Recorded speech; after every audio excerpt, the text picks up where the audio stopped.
Oke. Eh, jadi setelah teman-teman mengisi inventory karir John Holland, itu adalah sebetulnya salah satu alat yang dikembangkan oleh John Holland dari Amerika untuk membantu orang memahami diri dan juga membantu termasuk peserta didik ya, memahami diri. Jadi dasar dari inventory itu adalah teori tentang konsep diri karir. Jadi konsep diri itu secara sederhana bisa digambarkan sebagai deskripsi yang dibuat oleh seseorang tentang dirinya sendiri. Jadi termasuk dalam deskripsi itu menyangkut kemampuan-kemampuannya, minat-minatnya, dan segala aspek tentang dirinya. Jadi konsep diri itu luas, tapi konsep diri karir itu lebih spesifik ke dalam gambaran diri tentang minat karir. Kurang lebih begitu. Saya akan tunjukkan ini adalah hasil teman-teman gambaran umum dari kelompok kelas ini. Artinya skor yang paling tinggi yang teman-teman dapat adalah kategori sosial ya. Ini. Kemudian yang tertinggi kedua artistik, yang tertinggi ketiga entrepreneurship. Tiga ini nampaknya menonjol dalam diri kelompok kelas ini. Oke, selain itu setelah teman-teman mengisi ini, saya beri beberapa pertanyaan refleksi tentang apakah pilihan-pilihan karir yang kira-kira sesuai untuk tipe kepribadian karir semacam itu. Ada banyak jawaban ya. Dan dari refleksi pribadi tentang pertanyaan yang terakhir itu, apakah saya merasa pilihan saya sekarang itu pilihan yang sesuai atau kurang sesuai, saya menemukan kebanyakan teman-teman merasa sesuai. Hanya sedikit saja dari teman-teman kelas ini yang merasa pilihan bidang studinya sekarang kurang sesuai. Sedikit. Kebanyakan merasa pilihan studinya sesuai. Mari kita lihat sedikit tentang penjelasan teoritis tentang John Holland ini, teori John Holland ya. Saya hanya ada 3 halaman slide sangat ringkas. Oke, saya lihat. Bahkan hanya 2 saja sebenarnya, 2 halaman.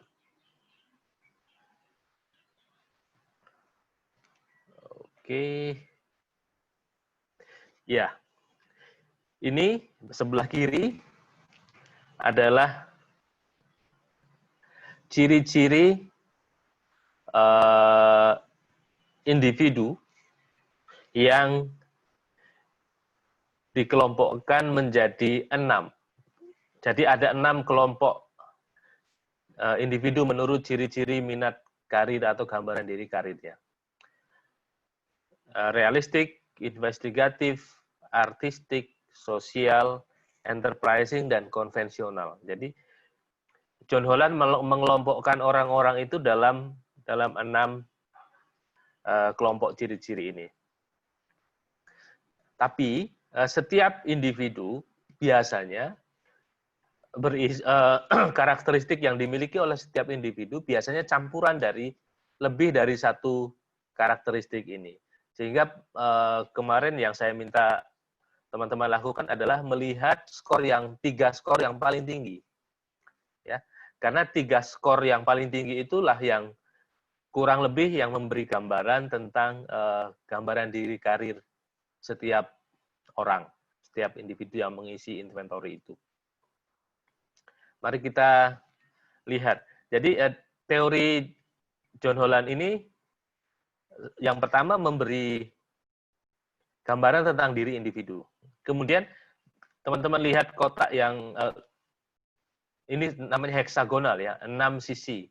Kotak 6 sisi ini yang sebelah kanan adalah kotak 6 sisi yang mengelompokkan jenis-jenis pekerjaan. Jadi dalam setiap pekerjaan ada tugas-tugas atau tanggung jawab yang dibebankan pada orang yang ada dalam pekerjaan itu. Jadi ciri-ciri pekerjaan realistik itu menuntut kemampuan dan minat tipe-tipe orang yang realistik. Misalnya, realistik ada di sini ya. Di sini di tulisan kurang begitu jelas, tapi nanti kita lihat ke halaman bagian slide yang lain. Jadi intinya teori John Holland itu memprediksi pilihan karir seseorang akan tepat kalau dunia karir yang dimasukinya itu dunia karir yang sesuai dengan ciri individu. Misalnya untuk kelas ini mayoritas kategori yang menonjol adalah sosial, artistik, enterprising ya. Oke. Jadi kalau teman-teman yang berciri-ciri artistik, sosial, enterprising ini memilih pekerjaan akan sesuai kalau memilih jenis-jenis pekerjaan yang masuk kategori sosial, artistik, enterprising. Jadi ada istilah kongruen. Jadi kalau dua kotak itu bentuk dan ukurannya sama, kalau dipadukan, didekatkan atau disatukan, dia akan tepat, melekat, kongruen. Jadi analoginya begitu. Ya. Kurang lebih begitu. Nanti ini, jadi itu adalah konsep kongruensi. Ya, kongruensi itu ketepatan individu, ciri-ciri individu, atau gambaran diri karir individu dengan ketepatan pilihan karir yang sesuai, yang masuk kategori tipe-tipe yang sesuai. Oke, sekarang sebelum kita bicarakan bagian poin yang kedua tentang sukses karir ini, mari kita lihat bagian lain. Sebentar, saya carikan dulu. Ini dia. Oke ya. Ini. Mari kita lihat ciri-ciri orang yang menonjol karakteristik realistiknya. Ada satu istilah yang dipakai untuk merepresentasikan seluruh ciri-ciri ini, yang saya blok ini, doers atau pelaku, suka atau sesuai dengan jenis-jenis pekerjaan yang manual, praktis. Jadi kalau kita dalam kategori realistik, biasanya kita punya ciri-ciri ini, ya. Suka dengan hal-hal praktis, langsung, mekanis, stabil. Jadi jenis-jenis dia stabil, dia tidak cenderung tidak suka dengan hal-hal yang berubah terus-menerus. Jadi ada jenis-jenis pekerjaan yang stabil. Dari waktu ke waktu, tugasnya adalah itu saja. Misalnya pekerja pabrik ya. Kalau yang kategori unskill, pabrik misalnya. Dia akan tugasnya adalah rutin, itu ya. Atau kalau dalam kategori yang lain, sekretaris misalnya. Dia melakukan pekerjaan yang rutin, tidak berubah. Tidak, tugasnya cenderung tetap. Jarang menemui hal-hal baru. Ya. Kemudian lebih suka atau sesuai dengan hal-hal yang konkret. ini berlawanan dengan yang abstrak ya. Abstrak itu yang ide-ide. Ini lebih cocok, lebih suka, lebih sesuai dengan jenis-jenis atau hal-hal yang konkret. Reserve dan self-control itu artinya mungkin sangat dekat dengan istilah introvert ya. Lebih menikmati kesendirian atau dalam hal bergaul dia tidak begitu menikmati keramaian bersama orang lain, lebih penyendiri. Kemudian ciri lain adalah dia independen, bekerja sendiri, mandiri, punya ambisi yang tinggi, dan biasanya orang dalam kategori realistis sangat sistematis, rapi, teratur. Ya. Nah, mari kita refleksikan, apakah saya punya ciri-ciri yang ini? Mungkin tidak semua, tapi mungkin satu, dua, beberapa punya ciri. Beberapa ciri ini mungkin ada dalam diri kita. Ini ya. Kemudian ini bagian bawah dari ciri-ciri ini adalah contoh-contoh karir yang sesuai untuk tipe realistik. Tapi perlu disadari bahwa ini contoh dalam konteks Amerika ya. Mungkin ada yang jenis-jenis karir yang kita tidak jumpai di tempat kita. Itu ya. Ini contoh. Nanti teman-teman sambil bisa mulai melihat sekeliling, kalau menemui iklan pekerjaan itu, kemudian teman-teman pikirkan lebih dalam, pakai imajinasi untuk kira-kira pekerjaan ini menuntut ciri-ciri orang yang seperti apa. Kadang-kadang dalam tuntutan, dalam pengumuman iklan pekerjaan itu kadang-kadang disebutkan memerlukan orang dengan latar belakang pendidikan ini, dengan kemampuan ini, dan sebagainya. Nah, itu kemungkinan bisa saja ciri-ciri individu yang dituntut itu tersirat di dalam iklan itu. Mari kita lihat yang kategori yang investigatif atau pemikir, istilah yang untuk meringkas membuat kita punya gambaran tentang ciri seperti apa orang yang dalam kategori ini. Jadi orang yang dalam kategori ini biasanya rasa ingin tahunya tinggi, inkuisitif ya. Dia suka atau menikmati kerja-kerja yang analitis, menganalisis sesuatu, ilmiah, tertarik dengan hal yang ilmiah. Dia punya kemampuan observasi yang tepat, mengobservasi baik observasi secara visual maupun secara mental ya. Punya daya observasi yang bagus. Dia cenderung suka dengan hal-hal yang keilmuan ya. Rasa ingin tahunya tinggi. Kemudian kepercayaan dirinya dalam hal kemampuan intelektual biasanya tinggi. Merasa pandai, cerdas, smart gitu ya. Kemudian independen, dia mandiri. Sangat logis.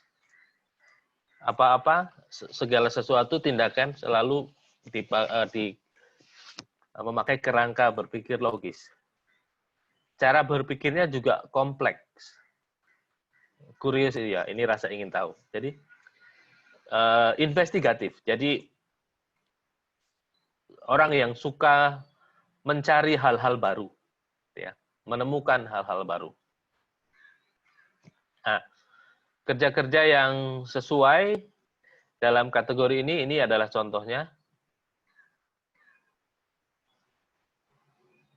Ini beberapa ada di tempat kita. Nah. Tapi ini adalah daftar contoh saja. Saya kira dalam dunia yang nyata ada lebih banyak karir yang masuk dalam kategori ini. Peneliti misalnya. Bahkan dosen dan juga yang berfungsi di universitas sebagai peneliti pun sesuai untuk karir ini. Ya. Kemudian artistik atau pencipta, gitu ya. Jadi orang yang dengan tipe ini biasanya kreatif, daya imajinasinya tinggi, inovatif, unkonvensional itu artinya apa ya, luar biasa atau unik, tidak biasa, berbeda dari orang lain pada umumnya. Ya. Kemudian emosional, artinya dia punya sensitivitas atau daya emosi yang berkembang baik. Artinya kemampuan merasa. Kalau yang investigatif tadi kan menonjol pemikirannya ya. Tapi yang artistik ini yang menonjol adalah aspek kemampuan emosi. Dia independen atau mandiri. Ekspresif. Jadi ekspresif dalam berbagai cara. Ekspresif secara verbal, ekspresif secara visual, ekspresif secara dalam bentuk tindakan. Original, sangat dekat dengan unconventional tadi. Unik, asli, dia tidak meniru-niru. Dia menciptakan tren. Introspektif itu artinya kecenderungan untuk melihat ke dalam dirinya sendiri. Jadi dia punya kebiasaan atau kemampuan untuk melihat diri sendiri ke dalam. Ya. Impulsif itu tindakan-tindakannya dikendalikan oleh keinginan atau dorongan-dorongan spontan. Atau spontan ya, ini istilah lain mungkin dekat dengan itu. Spontan. Sensitif. Berani, courageous, berani. Kompleks, cara berpikirnya kompleks. Seperti yang investigatif tadi itu juga cara berpikirnya kompleks. Ya. Agak mirip. Idealis, non-conforming itu tidak mudah menyesuaikan diri atau dia punya dia akan mengikuti apa yang dia percayai sebagai baik dan benar, tidak ikut-ikutan. Dia cenderung menjadi bukan pengikut tapi pencipta tren. Ya. Ini contoh-contoh karir yang sesuai. Aktor, dari dalam dunia periklanan, arsitek, guru seni, artis, copywriter, dance instructor, dan lain-lain. Ada banyak sekali. Oke, kemudian tipe sosial. Nah, ciri-ciri orang yang bertipe sosial adalah ini, ramah, suka menolong, murah hati, idealis, peka, insightful ya, peka pemikirannya. Kemudian outgoing itu mudah bergaul, memahami orang lain, mudah bekerja sama, murah hati, bertanggung jawab, memaafkan, sabar, baik hati. Jadi tipe ini tipe yang sangat punya kemampuan sosial yang tinggi. Jadi dia biasanya tipe ini akan mudah sekali bergaul. Dan disukai oleh kebanyakan orang. Populer biasanya. Ya. Oke, ini adalah contoh-contoh karir ya. Guru termasuk, pekerja sosial, konselor termasuk di sini. Ya. Oke, kemudian enterprising atau wirausahawan ya, dalam istilah kita. Tapi ini karakteristik yang menonjol adalah dia punya kemampuan yang tinggi mempengaruhi orang lain. Mempengaruhi orang lain untuk mengikuti apa yang dia inginkan. Jadi karakteristik orang dalam kategori ini kepercayaan diri yang tinggi, asertif atau sangat terus terang, ya, terbuka.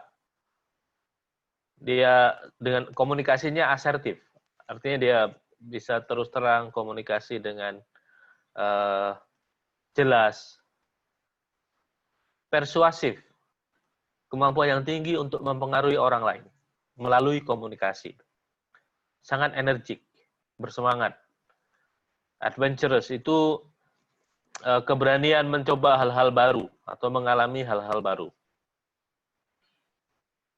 sangat populer, ya, punya ambisi yang tinggi. Dia mudah menyesuaikan diri dengan orang lain, agreeable, mudah setuju.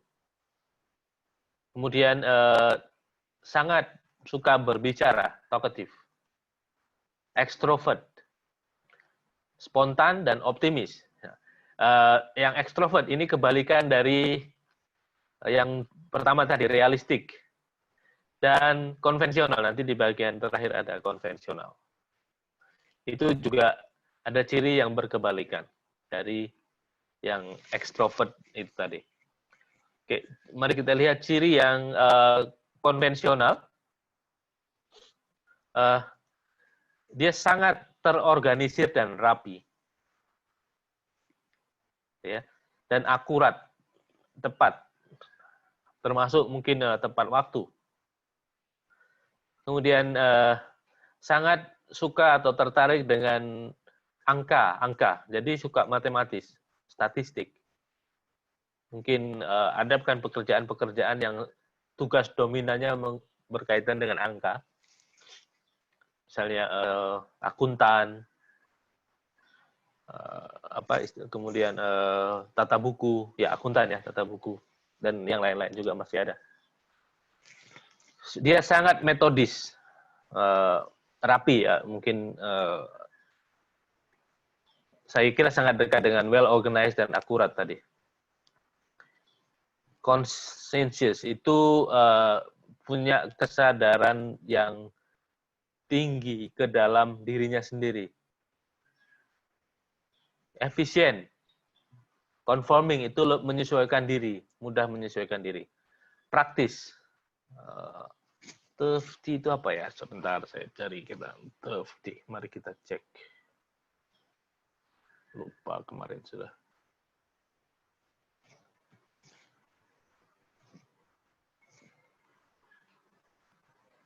Thrifty adalah, thrifty itu hemat, ya, dia tidak boros, menggunakan uang dengan hemat. Kemudian sistematis, terstruktur, sopan, ambisius, obedient itu taat, patuh. Persistence itu konsistensi ya, kehendak yang kuat untuk tetap melakukan sesuatu yang rutin, persistence. Oke, ini contoh yang paling kita bisa lihat, akuntan misalnya itu kerja-kerja, operator komputer, analisis budget atau analisis keuangan, manajer bisnis, programmer, guru pun ada juga, guru dalam bidang matematika, guru dalam bidang yang menggunakan angka-angka, dan lain sebagainya. Ini adalah ciri-ciri orang menurut John Holland. Ya. Oke, sekarang kita lihat kembali yang kongruensi tadi. Oke.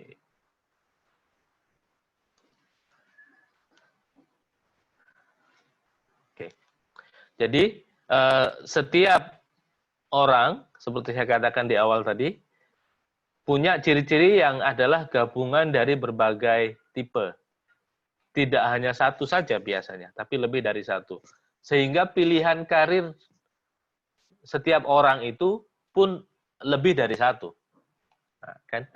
Jadi pilihan karir yang cocok untuk ini, tipe yang mayoritas teman-teman alami, sosial, artistic enterprising ini ada banyak, tidak hanya satu. Oke, sekarang mari kita saya stop sharing dulu. Kalau menurut pengetahuan teman-teman atau mengamati ke dalam konteks kita di Indonesia, mari kita fokus ke pilihan hasil yang mayoritas di kelompok ini. Kira-kira apa saja pilihan karir yang sesuai untuk tipe sosial, artistik, enterprising? Coba bisa mulai menulis dalam chat box. Dalam konteks kita di Indonesia, karir yang ada yang kita biasa lihat.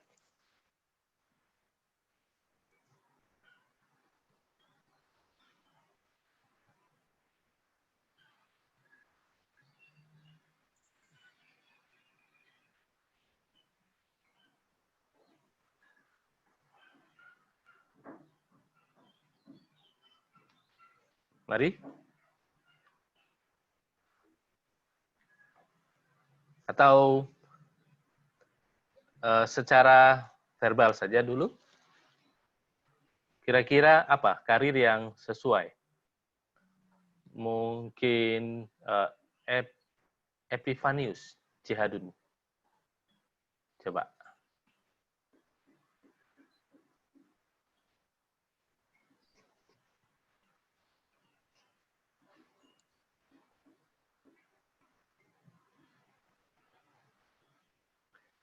Menjadi pendidik di sekolah termasuk tidak? Guru.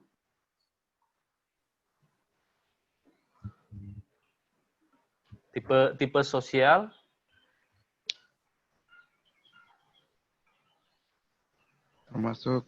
Termasuk guru. Ya, Pak. Bisa beri penjelasan lebih sedikit. Apa ciri-ciri yang diperlukan oleh seorang guru dalam kerjanya? Berinteraksi dengan siswanya, Pak. Good. Ya. Jadi tipe sosial yang menonjol ya? Ya.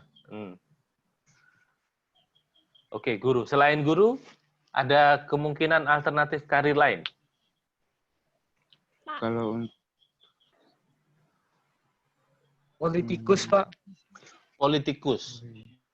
Politikus sosial, oke. Ya, social enterprising, ya. Sebab politikus itu tapi itu enterprising. Jadi antara sosial dengan enterprising ada elemen yang sama, kemampuan berrelasi dengan orang lain, tetapi untuk tujuan yang berbeda, ya. Jadi kemampuan tipe sosial memanfaatkan hubungan antar manusia itu untuk menolong. Tipe enterprising, khususnya politikus, itu memakai hubungan sosial, tapi tujuannya adalah untuk mempengaruhi orang. Jadi, sama-sama menggunakan kemampuan sosial, tetapi untuk tujuan yang berbeda. Ya. Jadi, seperti saya bilang, setiap orang karena punya banyak karakter, sehingga dia akan punya banyak pilihan karir yang sesuai. Tidak hanya satu ya. Jadi teman-teman sekarang memilih menjadi guru, sedang dalam proses menjadi guru atau pendidik dalam arti yang lebih umum. Jadi ya ini masuk sosial, tipe sosial kategori ini sesuai. Tapi selain ini, selain tipe sosial, selain sebagai guru, mari kita coba lihat sekeliling kita. Apa lagi pekerjaan lain yang sesuai untuk tipe sosial investigatif, sebentar, apa tadi tipenya? Social artistic enterprising. Konselor, Pak. Konselor, iya, betul.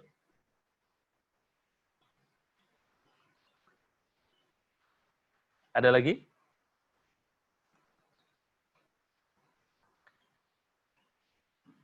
Pekerja sosial?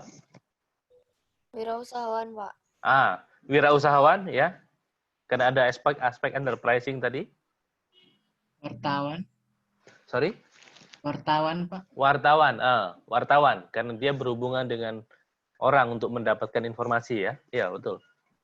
Bisa. Seniman, Pak. Apa? Seniman. Maaf, kurang jelas.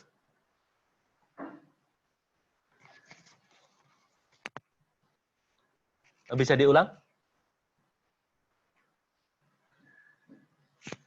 Bentar, saya naikkan volume saya. Dokter, Pak. Dokter, oke, mari kita lihat dokter ya. Bentar, mana tadi gambarnya? Oke, dokter itu memerlukan kemampuan. Oh, oke. Kalau dokter biasanya dekat di sini. Peran dokter itu memang ada hubungan sosial juga di sini antara realistik, investigatif, artistik, atau investigatif, realistik, konvensional, atau investigatif, artistik, sosial. Nah, karena dokter itu pun ada banyak jenisnya ya. Ada dokter spesialis anak-anak misalnya. Ada dokter psikiatris, itu juga dokter psikiatris. Itu menggunakan juga kemampuan sosial dalam terapi. Tapi ada dokter spesialis yang tidak begitu menuntut hubungan sosial. Misalnya spesialis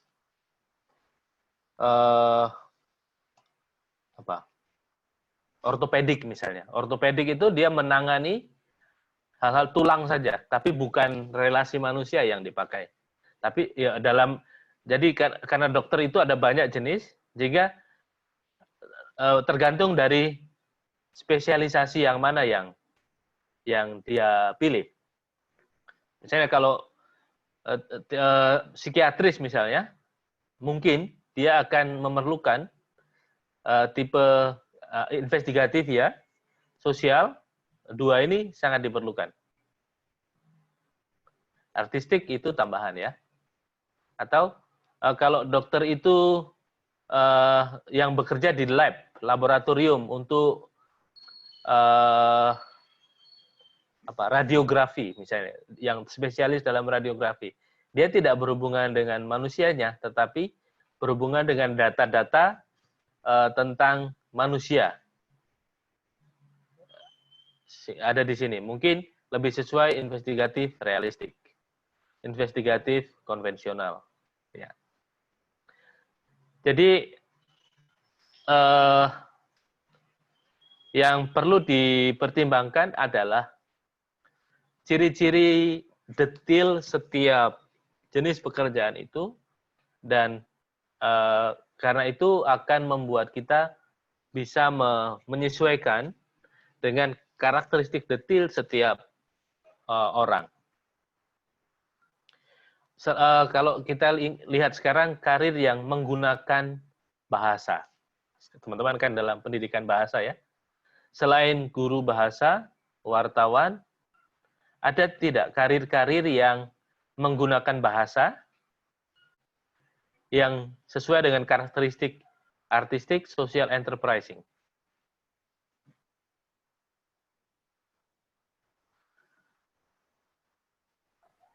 Pemandu wisata, Pak. Pemandu wisata, oke. Pengacara, Pak. Pengacara, ya. Pengacara ini aspek enterprising sangat kuat karena dia mempengaruhi orang ya. Betul.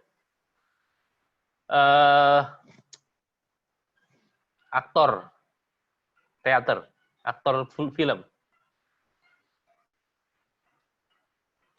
Dia menggunakan aspek sosial, menggunakan aspek artistik.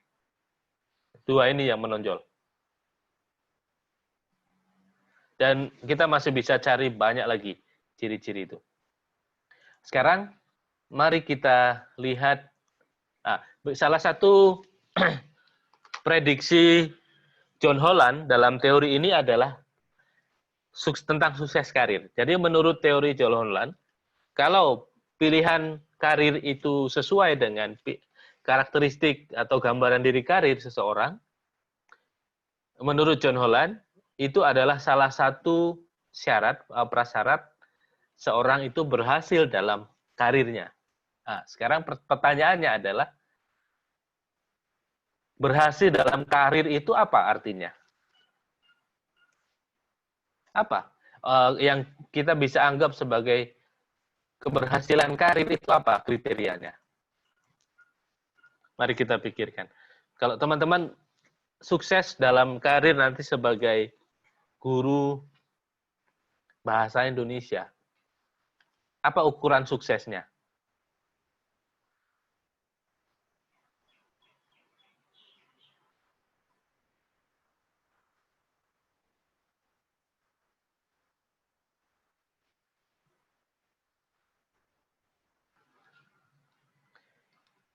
Bisa sambil menulis di chat box, bisa unmute,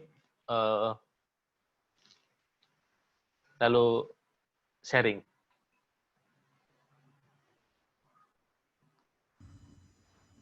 Misalnya coba Mbak Veronica Intan, apa ukuran sukses karir apa yang jadi kriteria? Berhasil membimbing siswanya lebih mengerti apa yang dijelaskan oleh guru.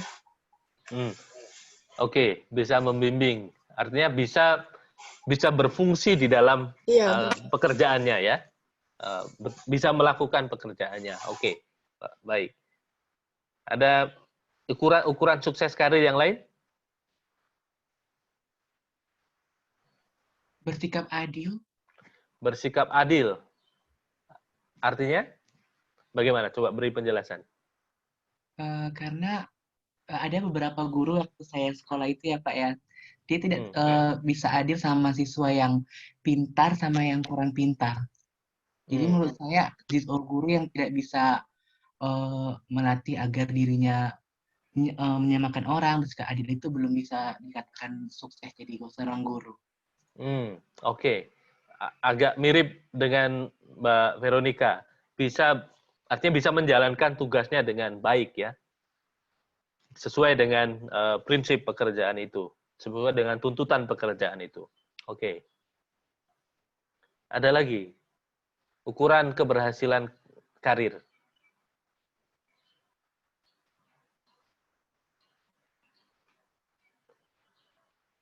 Coba Mas Adrianus, coba Adrianus Gulo. Kekayaan yang dimiliki sama popularitas. Kekayaan yang dimiliki dan popularitas. Oke, menarik ya. Artinya hasil akhir ya. Ya, aspek finansial ya tentu saja. Itu ukuran umum ya. Orang melihat dari segi tampak luarannya. Aspek finansial. Penghasilannya. Oke. Satu lagi tadi apa? Selain finansial, populer ya, popularitas. Mungkin untuk karir tertentu ya itu bisa jadi tolak ukur popularitas. Halo Pak, jaringan kurang bagus. Oke, ya tidak apa-apa. Ya. Coba Angger. Mas atau Mas? Ya, Mas Angger. Salah satu contoh kesuksesannya ya Pak.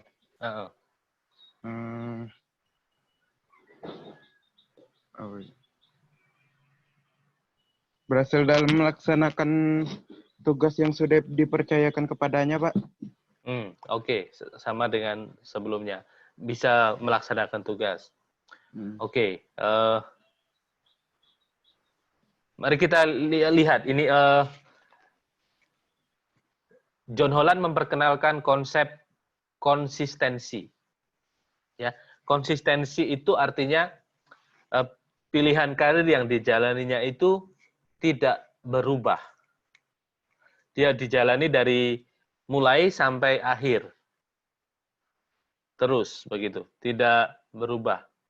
Itu menurut John Holland, itu adalah salah satu ukuran keberhasilan karir seseorang. Salah satu ukuran bahwa prediksi teori John Holland itu betul. Artinya kalau pilihan karir, kalau pemahaman konsep diri karir individu itu dipakai dengan betul untuk menentukan pilihan karir, ukuran sukses pilihan karir itu menurut John Holland salah satunya adalah dia akan terus menjalani karirnya itu dari awal sampai akhir. Konsistensi. Apa yang dia pilih terus dijalani. Itu salah satu ukuran sukses karir menurut John Holland. Kemudian ada aspek non-finansial dalam pekerjaan yang kita lakukan setiap hari. Yaitu aspek kepuasan kerja. Perasaan gembira, perasaan bahagia melakukan pekerjaan tertentu, gitu ya. Jadi konsistensi karir terus-menerus melakukan karir itu juga sangat dipengaruhi oleh perasaan bahagia seseorang yang melakukan pekerjaan tertentu itu. Jadi menurut teori John Holland, salah satu ukuran sukses karir seseorang adalah kepuasan kerja. Jadi John Holland memprediksi kalau tipe kepribadian karir yang dikenal oleh seseorang itu dipakai untuk membuat pilihan karir yang tepat, maka John Holland memprediksi bahwa seorang ini akan bisa menjalankan fungsinya dalam karir secara konsisten, terus-menerus, dan akan menghasilkan aspek sukses non-finansial, yaitu sukses kepuasan karir. Jadi itu ukuran sukses karir menurut teorinya John Holland. Selain tentu saja ada aspek finansial ya, keberhasilan dalam peningkatan jabatan di dalam kerja itu, kemudian besar kecilnya penghasilan itu juga menjadi ukuran yang lain. Oke, itu penjelasan tentang tugas individu yang kemarin saya berikan kepada teman-teman. Itu alat untuk refleksi pilihan karir. Oke, sekarang kita akan coba lihat salah satu pertanyaan lain. Saya tertarik untuk mendengar langsung dari teman-teman. Bagaimana perasaan teman-teman setelah mengerjakan tugas itu, mendengar penjelasan saya tentang pilihan karir dan kepribadian karir ini, apa perasaan teman-teman sekarang? Apakah saya merasa lebih mantap atau saya merasa semakin ragu-ragu dengan pilihan saya? Apakah pilihan saya ini pilihan yang sesuai ya? Oke, kita ambil waktu sebentar, mungkin dalam 2, 3, 4, seperempat menit. Coba teman-teman pikirkan, refleksikan, sekarang ini, apa yang teman-teman rasakan dalam hal pilihan karir teman-teman sekarang? Atau pilihan karir dalam garis miring pilihan studi. Bagaimana perasaan teman-teman sekarang?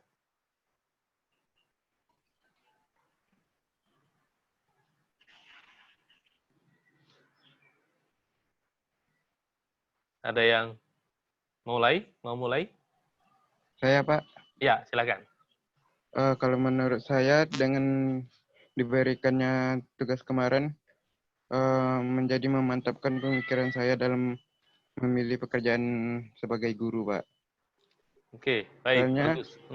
dalam pertanyaan-pertanyaan kemarin, saya melihat kalau keadaan sosial tersebut menjadi tingkat yang tertinggi dalam pilihan saya, sehingga saya tidak ragu lagi dalam hal ini, Pak. Oke, bagus. Saya ikut gembira dengan sharing itu. Ya, Pak. Teman lain, Terima kasih. silakan.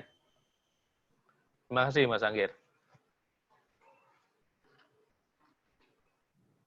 Saya Pak, Ya, silakan. setelah mengisi itu Google Form yang diberikan Bapak kemarin dan mendengar penjelasan dari Bapak pada hari ini, saya merasa begitu mantap untuk menjadi seorang guru, Pak. Walaupun sebenarnya dulu saya masih merasakan keraguan untuk menjadi seorang guru. Oke, terima kasih. Itu saja, Pak. Ya, terima kasih, Mas Leo.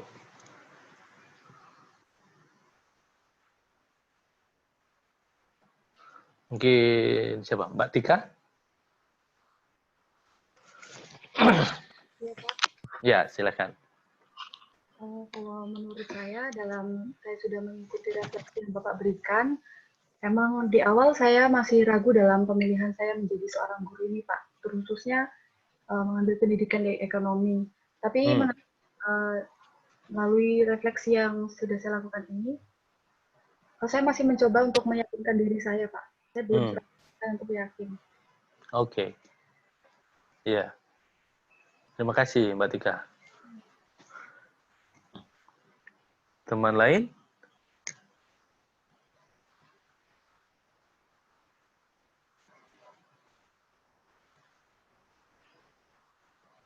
Mas Werang, Mario Werang.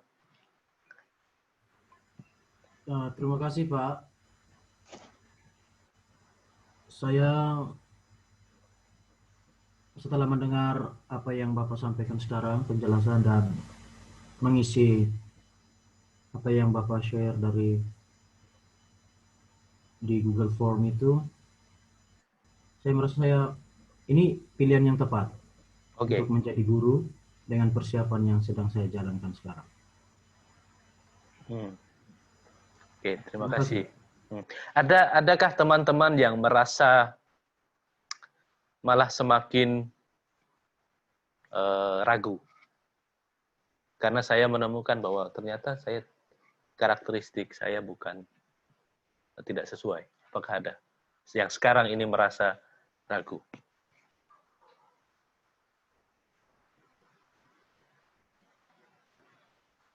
Dengan jujur merasa. Ya, silakan. Terima kasih untuk kesempatannya. Memang di refleksi kemarin, saya mengisi seperti yang Bapak bilang, kalau profesi saya guru, tapi hasil dari menjawab pertanyaan Bapak, dari pertanyaan tersebut memang tidak sesuai. Tapi tidak memunculkan keraguan di saya, malah saya berpikir kalau nanti saya sudah menjadi guru, saya akan mencari hal-hal baru dengan apa yang saya temui dari analisis jawaban-jawaban saya. Begitu, Pak. Terima kasih. Oke. Yang skor yang menonjol kemarin apa? Kalau boleh tahu. Yang tiga skor yang paling tinggi apa? Artistik, Pak. Artistik, yang kedua? Yang kedua, maaf Pak, saya lupa. Tapi saya udah screenshot sebentar, Pak. Oke.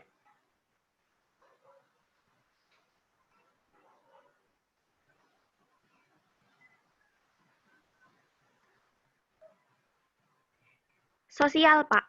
Oke, artistik, sosial. Yang ketiga? Yang ketiga,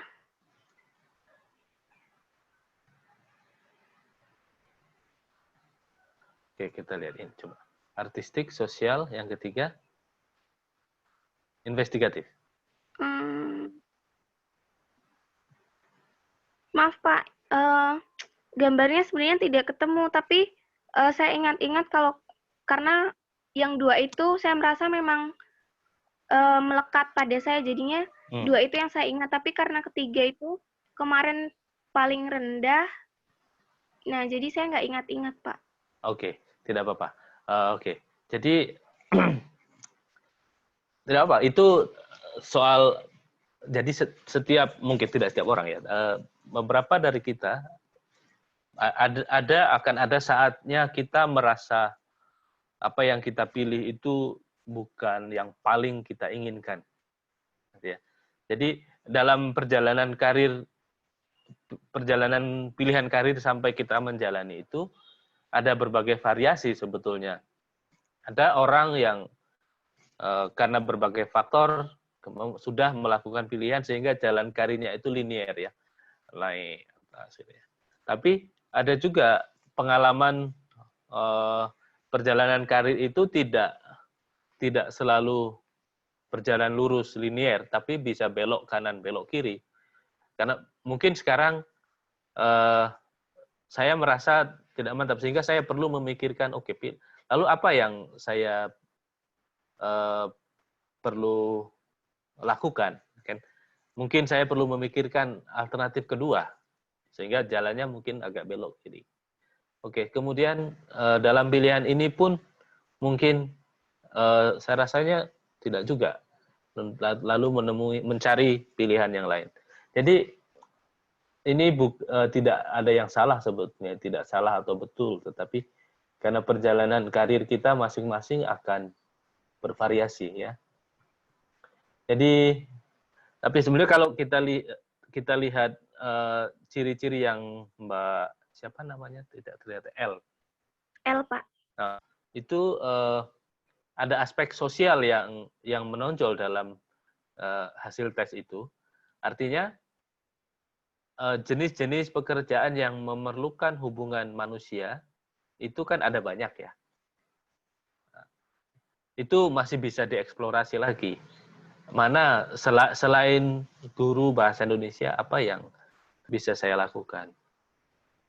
Mungkin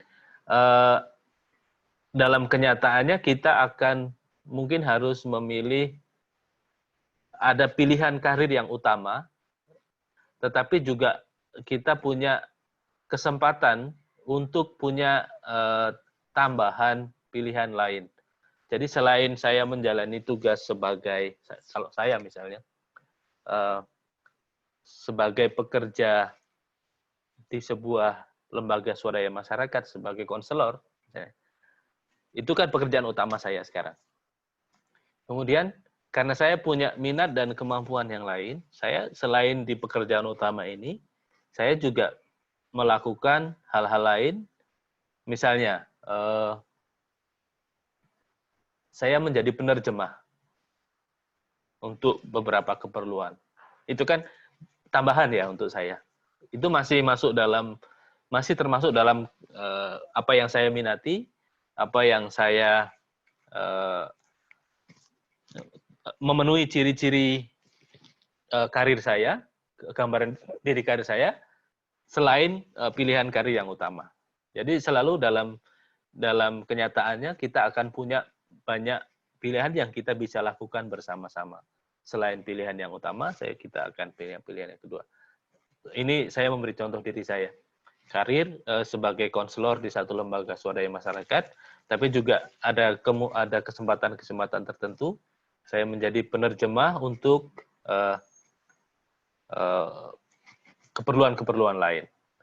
Kemudian karena saya juga punya ciri dan minat dalam bidang artistik misalnya, lalu saya juga memakai kesempatan-kesempatan yang ada untuk melukis, untuk mengajar, karena saya bekerja di lembaga yang mengurusi migran dan pengungsi di Malaysia, saya pakai kemampuan dan minat seni saya untuk bekerja bersama dengan korban human trafficking atau pemerdagangan orang dan pengungsi melalui seni lukis, misalnya mengajar anak-anak seni lukis, proses melukis bersama-sama. Jadi kita sebetulnya akan punya banyak sekali pilihan yang bisa kita lakukan dalam karir kita yang utama dan tambahan-tambahan lain yang masih relevan sebagai pilihan karir yang kedua.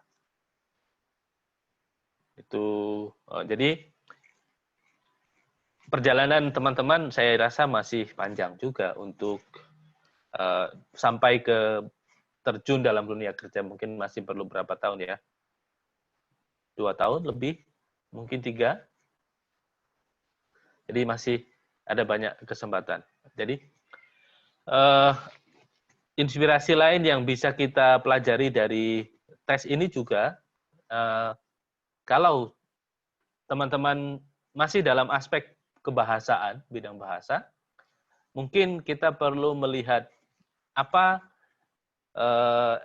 kegiatan-kegiatan tambahan yang bisa kita lakukan untuk mengembangkan kemampuan lain. Misalnya, ekstrakurikuler yang ada di Sanata Dharma apa ya sekarang? Jurnalistik misalnya, musik, kalau teman-teman ada yang berminat musik, gamelan itu mungkin masih ada saya kira. Tari dan gamelan. Dan lain sebagainya. Jadi, ini semua, kegiatan-kegiatan ini, sebetulnya adalah kegiatan yang mengembangkan kemampuan pribadi kita. Yang ada berbagai macam ini. Yang nanti akan kita pakai untuk perkembangan karir kita. Ya. Oke, jadi apa yang sedang kita bicarakan ini dan teman-teman lakukan sejak hari Selasa yang lalu, sebetulnya adalah salah satu contoh bimbingan karir. Bimbingan karir ya. Jadi dalam bidang bimbingan, jadi topik kita hari ini sebetulnya adalah bidang bimbingan. Dalam topik 5, saya tampilkan dulu. Oke, ini dia. Apakah kelihatan cukup besar? Perlu saya besarkan? Sebentar, apakah saya belum sharing ya? Sorry. Oke.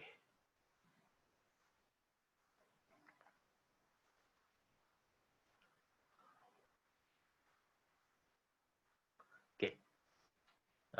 Kelihatan?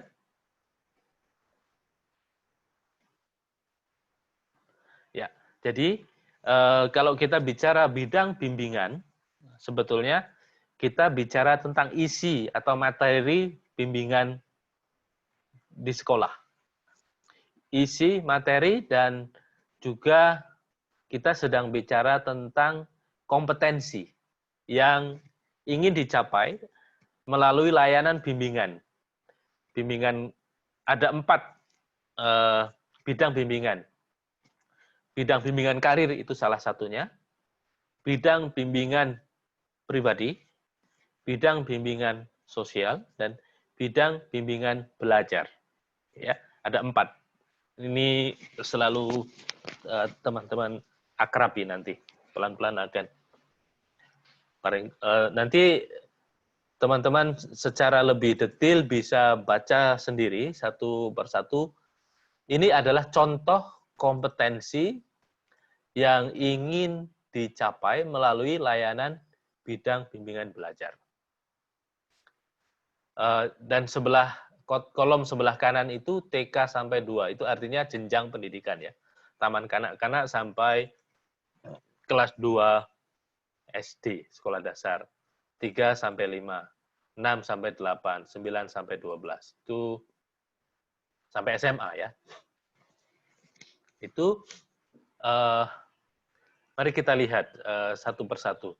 Kita mungkin tidak akan sempat lihat semua satu persatu, tapi kita akan coba lihat beberapa untuk contoh. Nanti bagian lain teman-teman baca sendiri.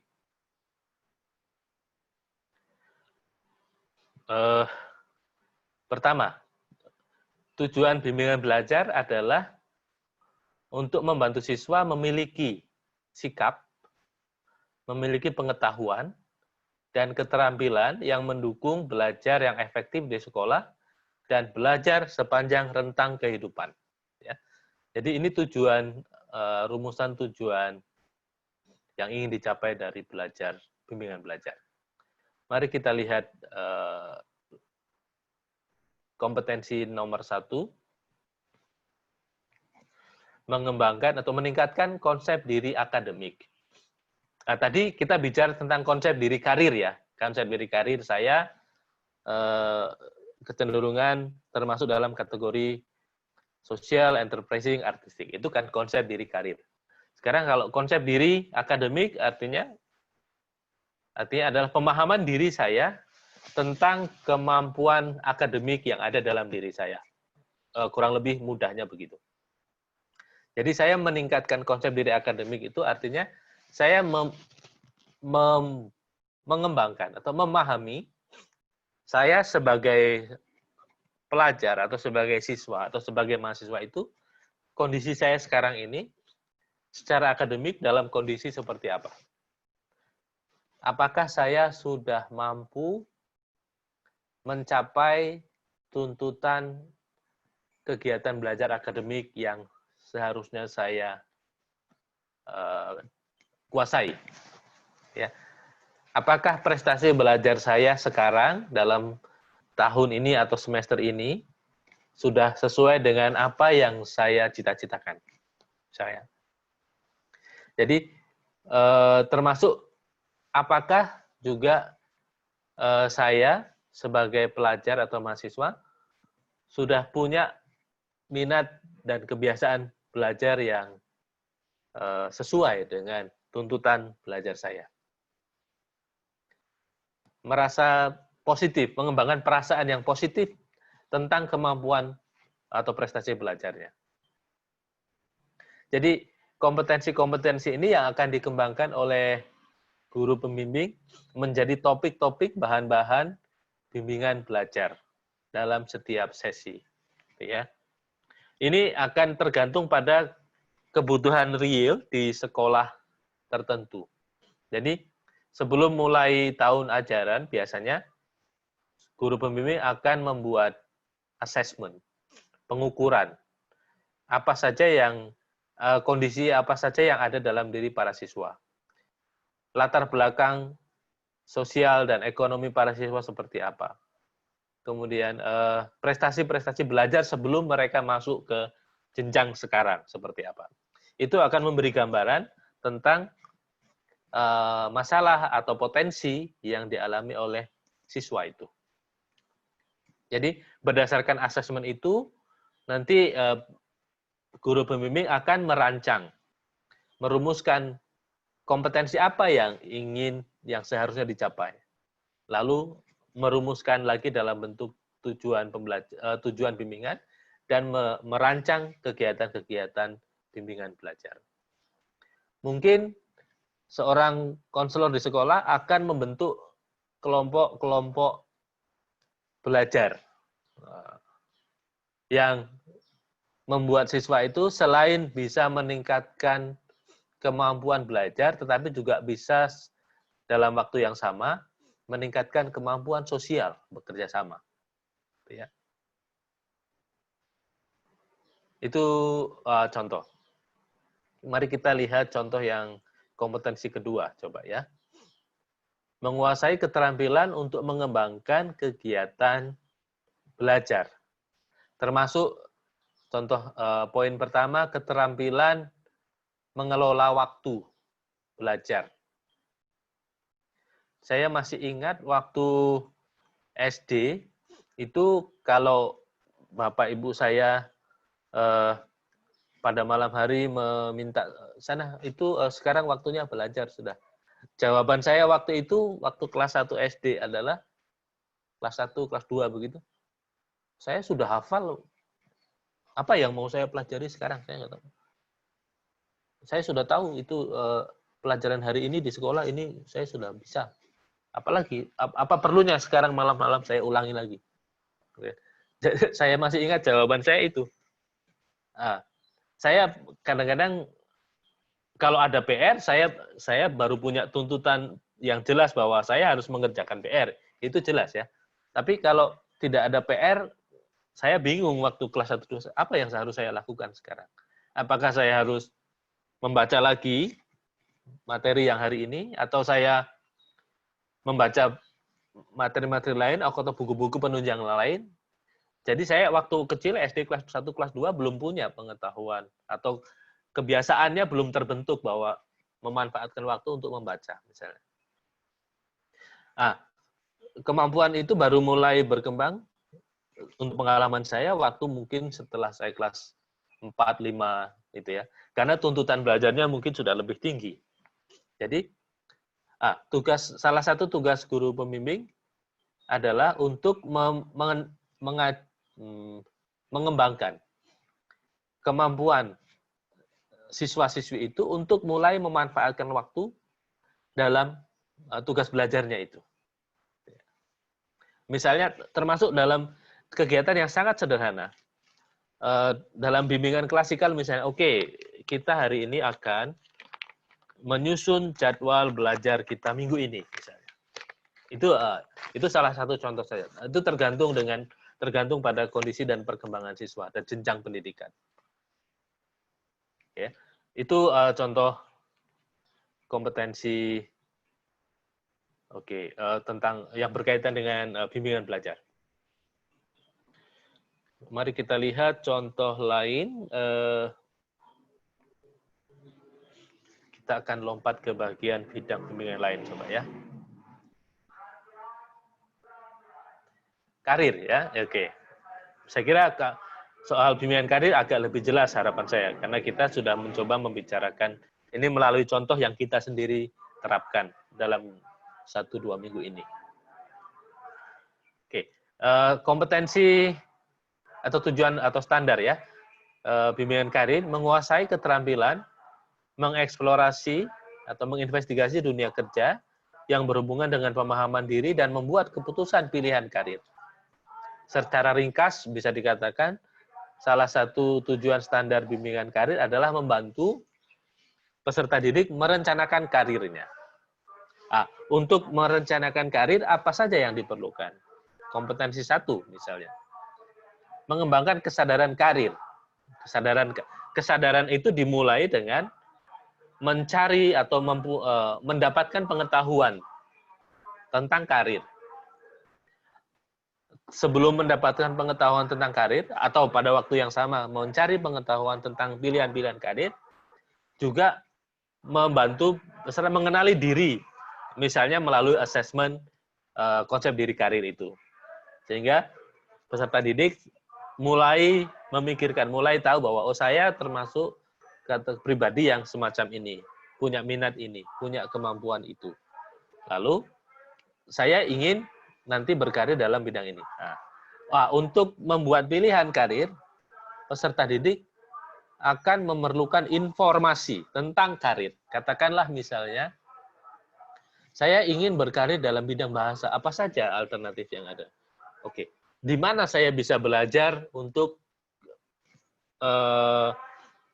mengembangkan kemampuan itu? Universitas apa? Misalnya akan mencari informasi tentang universitas di mana saya ingin belajar. Jogja misalnya. Di mana saja bidang yang saya minati ini ditawarkan, di universitas mana. Lalu kita akan mencari informasi dan membanding-bandingkan. Universitas A, B, C. Faktor apa saja yang mendukung atau menghambat saya memilih universitas A, B, C? Tesnya, biayanya, jaraknya misalnya. Apa saja, semua informasi itu dikumpulkan, dilihat, dibandingkan untuk bisa mengambil keputusan. Oke, itu adalah contoh bimbingan karir. Kemudian untuk pendidikan yang lanjut, misalnya, tapi dalam konteks di Indonesia, bimbingan karir itu hanya ada di sekolah menengah, tapi untuk di tingkat universitas biasanya tidak ada. Itu diandaikan sudah bisa dilakukan sendiri. Tapi dalam konteks di negara-negara lain, ada layanan penempatan kerja di dalam universitas itu. Jadi biasanya sebuah universitas akan berhubungan dengan industri, dengan pemberi kerja, lalu menghubungkan mahasiswa-mahasiswa ini untuk ditempatkan di dalam pekerjaan-pekerjaan itu. Termasuk juga sebetulnya internship ya, atau kalau kita KKN, tapi KKN kita agak lain. KKN kita rasanya lebih tujuannya untuk mengalami kehidupan di masyarakat secara umum. Tapi untuk bidang di program di FKIP, mungkin yang dekat dengan intensif itu sebetulnya menurut saya adalah yang PPL, pengalaman kerja lapangan itu. Karena itu sangat spesifik, mengalami langsung pekerjaan yang akan dilakukan di masa depan. Itu bisa kita lihat dalam konteks bimbingan karir. Sehingga individu ini lebih siap ketika masuk dalam dunia kerja. Oke, itu nanti teman-teman bisa baca sendiri secara lebih detail dan menarik kesimpulan atau ringkasan ya dari penjelasan kompetensi, tujuan dan kompetensi setiap bidang ini. Teman-teman coba nanti secara sendiri-sendiri buat mungkin 1 atau 2 paragraf begitu. Untuk bidang bimbingan karir, bidang bimbingan belajar, apa fokusnya? Bidang bimbingan karir, apa fokusnya? Bisa buat dalam 1-2 paragraf untuk membantu memahami lebih jelas apa sebetulnya fokus bimbingan karir ini. Semua bidang bimbingan ini. Sekarang mari kita lihat bidang bimbingan pribadi sosial. Nah, jadi bidang bimbingan pribadi garis miring sosial ini sebetulnya dua bidang bimbingan, tetapi dalam prakteknya sering dijadikan satu. Oke, dalam bidang bimbingan pribadi sosial ini tujuan standarnya adalah siswa menguasai pengetahuan, sikap, dan keterampilan interpersonal untuk membantu mereka memahami diri dan memahami orang lain dan berelasi dengan orang lain. Intinya menjadi pribadi yang punya pemahaman diri yang positif. Oke. Konsep diri, kepercayaan diri, itu adalah contoh-contoh topik-topik dalam bimbingan pribadi.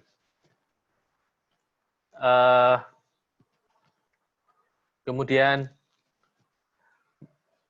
berbicara tentang tujuan hidup pribadi saya apa. Itu juga contoh topik. Kemudian memahami fisik saya. Saya ambil misalnya, fisik kita ini kan berbeda satu sama lain ya. Ada yang bobotnya tinggi, ada yang bobotnya rendah, ada yang kurus, ada yang dan segala macam ciri-ciri fisik ini. Ciri-ciri fisik yang kita miliki ini direspon oleh setiap kita dengan cara yang berbeda-beda. Ada yang merasa saya puas, merasa gembira dengan keadaan fisik saya. Ada yang merasa kurang puas, kurang menerima keadaan fisik saya.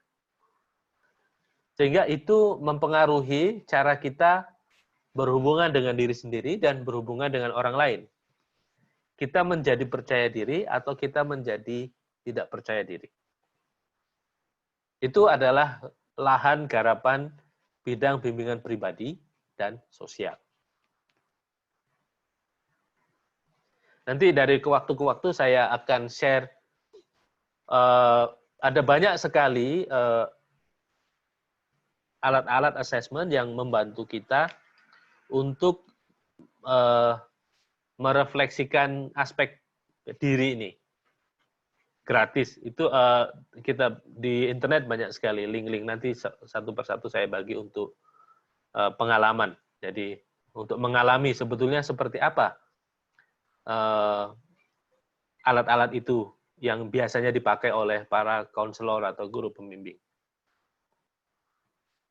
Kemudian contoh lain ya, berperilaku kooperatif dalam kelompok. Ini masuk bidang bimbingan sosial. Artinya mengembangkan kemampuan bekerja sama. Kegiatan-kegiatan lain yang dilakukan oleh para pendidik, termasuk guru pembimbing, juga termasuk sebetulnya guru ekstrakurikuler, misalnya kegiatan pramuka atau pecinta alam.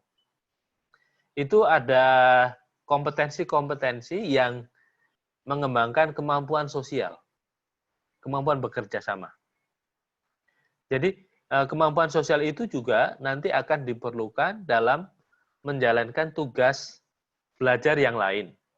Dan juga diperlukan dalam karir nanti di masa depan. Kemampuan bekerja bersama.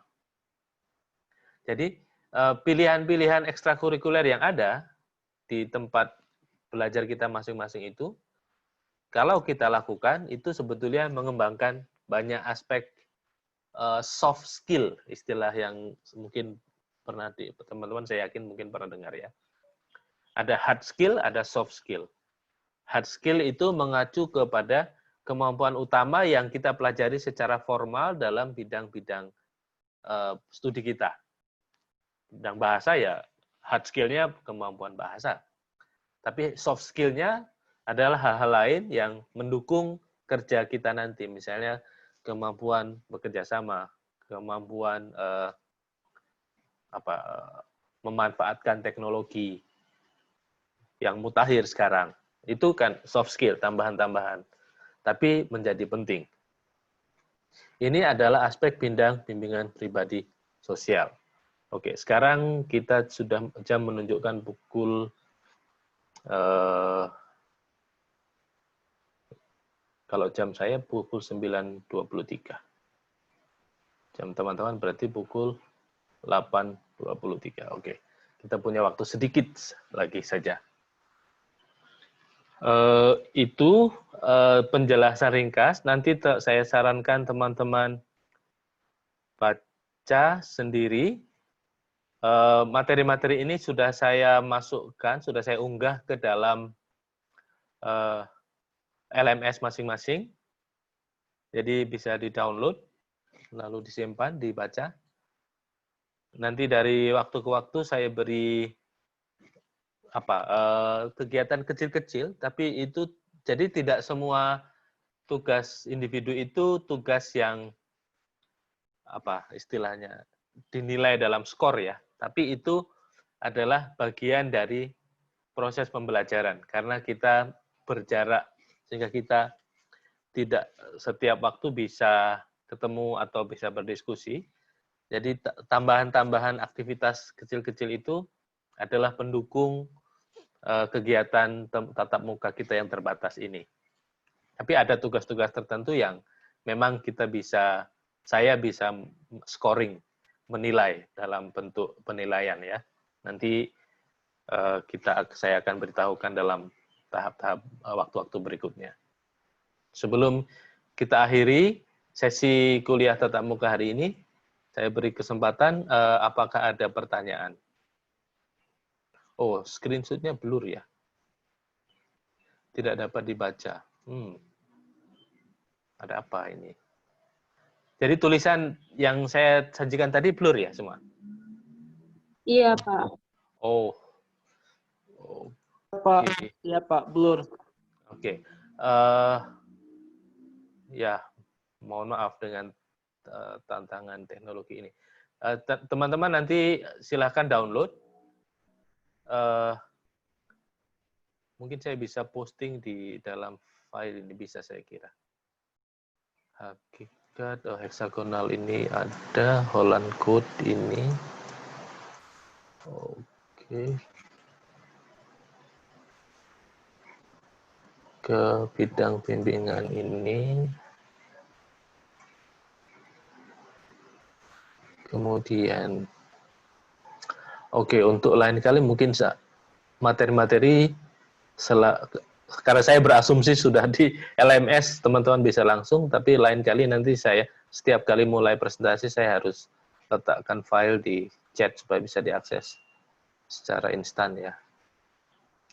Holland Code sudah, hakikat bimbingan sudah, mana lagi satu tadi? Hexagonal, oh ini. Ya. Oke. Ya, silahkan diakses, di-download. Oke, sekarang masih ada 3 menit lagi untuk kalau teman-teman ada pertanyaan atau ada komentar.